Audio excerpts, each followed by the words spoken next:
We all have secrets. What is yours? Silent Secrets Audio. Confess in the comments. The first thing missing was not money. It was the red plastic cap from the valve stem on my left rear winter tire.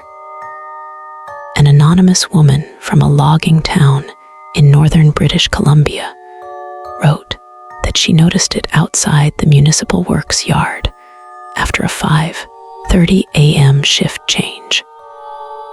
She was 34, worked maintenance on snowplows, and rented a basement suite below an older couple.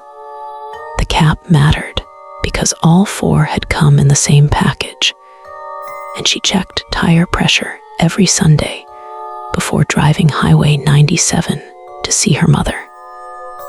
2 days later, the cap was back. Nothing else looked disturbed. Her landlord had not entered. The upstairs couple said they had heard no one at the side door. Small things began changing.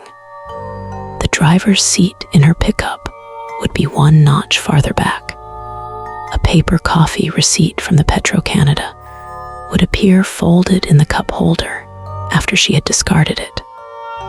Her hydro bill vanished from the mailbox, then arrived 3 days later with the envelope opened cleanly along the glued edge.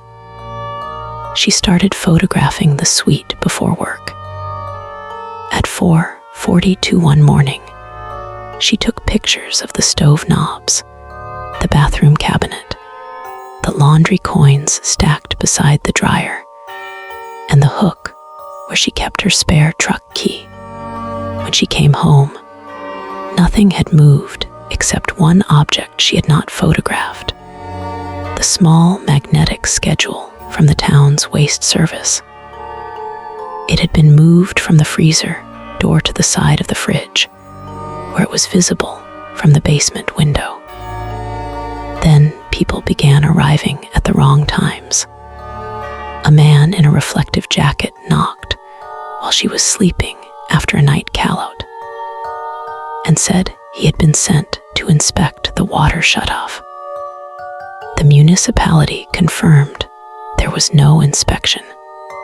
Woman carrying a Canada Post satchel asked whether Daniel still received mail there. No, Daniel ever had. A towing company called to confirm the pickup location of her truck, though she had requested no tow.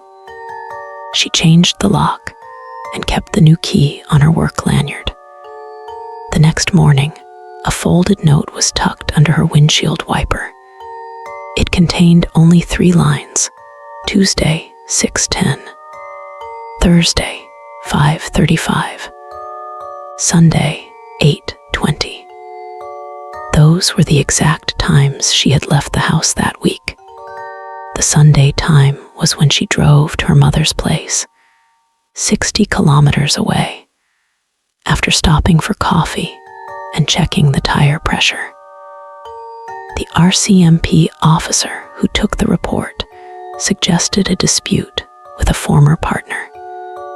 She had not dated anyone in 2 years. He told her to vary her route. She began parking beneath the floodlight at the works yard and stopped using the same grocery store. For 6 days, it stopped. On the 7th, her supervisor handed her an envelope someone had left at reception. Inside was a photocopy of her driver's license and a printed floor plan of her basement suite from the landlord's old rental listing. The bedroom was circled. She called her younger brother because he was the only person who had a copy of her license. Months earlier, he had asked her to photograph it so he could add her as an emergency contact at the equipment rental business he was trying to start. He denied sending it anywhere. Then she heard a second voice in the background telling him to hang up. The man was her brother's silent partner, a man the family knew as Colin. He had attended Christmas dinner, repaired her mother's porch railing and had borrowed her pickup for lumber. Her brother finally admitted that the business owed Colin almost $40,000. To stall, he had told Colin she was considering investing.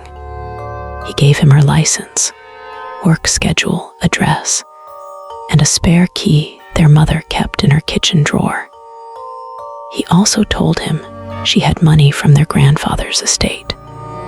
She did not. Colin had been entering the suite to look for bank statements and proof of an inheritance. The false inspections and towing call were tests to see whether she would leave the house, hand over keys, or reveal where the truck was parked. The tire cap marked whether the pickup had moved. Her brother insisted Colin was only trying to verify things. But police found a written list in Colin's vehicle that included her shift rotations, her mother's medication pickup day, and the upstairs couple's Wednesday bingo night. Charges followed, and she moved to another town before the first court appearance.